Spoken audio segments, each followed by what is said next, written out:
Service in Melbourne has issued a severe thunderstorm warning for central Osceola County in east central Florida until 3:45 p.m. Eastern Daylight Time.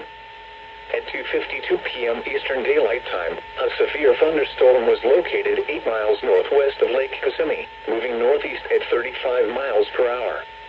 Hazard, 60 miles per hour wind gusts. Source, radar indicated.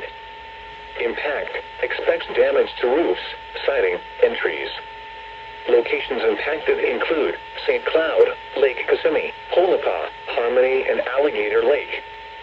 For your protection, move to an interior room on the lowest floor of a building. Continuous cloud-to-ground lightning is occurring with this storm. Move indoors immediately. Lightning is one of nature's leading killers. Remember, if you can hear thunder, you are close enough to be struck by lightning.